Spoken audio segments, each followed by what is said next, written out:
कर्म का प्रभाव। कर्म संस्कृत शब्द किर से आया है, जिसका मतलब होता है करना। कर्म का मतलब है हर एक्शन का असर या परिणाम। योग में कर्म का मतलब होता है काम अर्थात कार्य। एक इंसान का करैक्टर यानी कि चरित्र उसके सभी एक्सपीरियंसेस को मिलाकर बनता है, चाहे वो दुख हो, सुख हो, खुशी हो, दर्द हो या बाकी अन्य घटनाएं उसके जीवन की। ये एक्सपीरियंस उसे अज्ञानता से ज्ञान की ओर ले जाते हैं। आपके एक्शन के पीछे असली मकसद क्या है? लोग हमेशा किसी खास मकसद के लिए कुछ कर्म करते हैं। कुछ लोग शोहरत पाने के लिए करते हैं, कुछ पावर पाने के लिए, तो कुछ धन दौलत, तो कुछ लोग स्वर्ग जाने के लिए, या कुछ लोग महान बनने और अपनी गलतियों का पश्चाताप करने के लिए भी कर्म करते हैं। बस काम करना, एग्जाम्पल के लिए कुछ गरीब लोगों की मदद करना, सेवा करना, ये भी एक कर्म ही है। कुछ लोग फेमस होने के लिए, अपनी पहचान बनाने के लिए कर्म नहीं करते। वो सिर्फ इसलिए करते हैं क्योंकि उन्हें भलाई करना अच्छा लगता है। उन्हें ये काम करना अच्छा लगता है। क्या एक आदमी जो काम को काम समझकर करता है, क्या उससे कुछ हासिल होता है? हाँ, असल में उससे उसे ही केवल फायदा होता है। 5 मिनट, 5 घंटे या 5 दिन बिना किसी मकसद के काम करना खुद पर सेल्फ कंट्रोल साबित करती है। हम अपने आप को नियंत्रित करना सीख जाते हैं। ऐसा करने के लिए एक स्ट्रॉन्ग विल पावर और स्ट्रॉन्ग कैरेक्टर की ज़रूरत होती है। बदले में कुछ मिलने की आशा किए बिना हम निजी स्वार्थ को पीछे छोड़कर ज़्यादा से ज़्यादा काम करने की कोशिश करते हैं।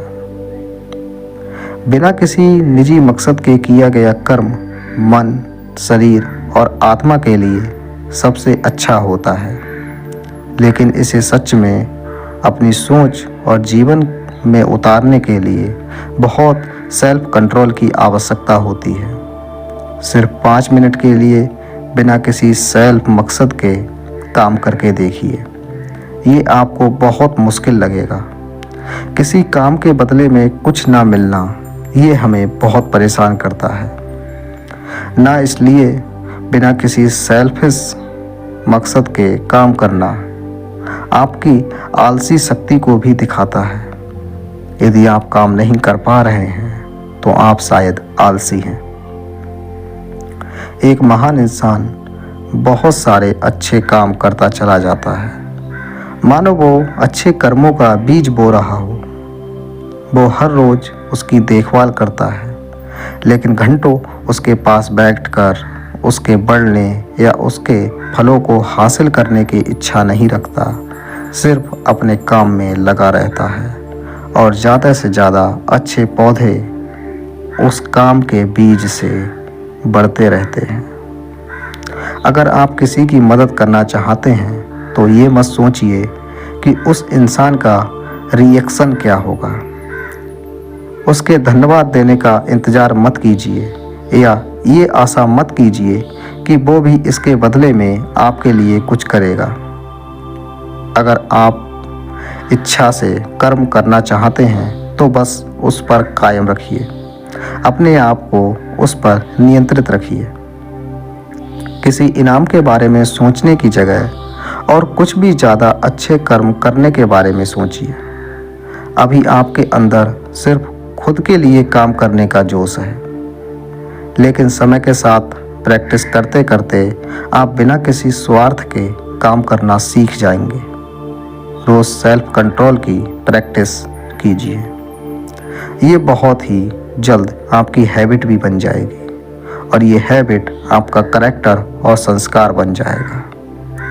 मित्रों, इसी के साथ हम आपसे विदा लेते हैं। मिलते हैं एक बुक में एक नए नज़रिए के साथ। हम इसका पार्ट 2 हम आपके लिए जल्द ही अपलोड करेंगे कर्मयोग का। तब तक के लिए हमें विदा कीजिए। धन्यवाद। जय हिंद।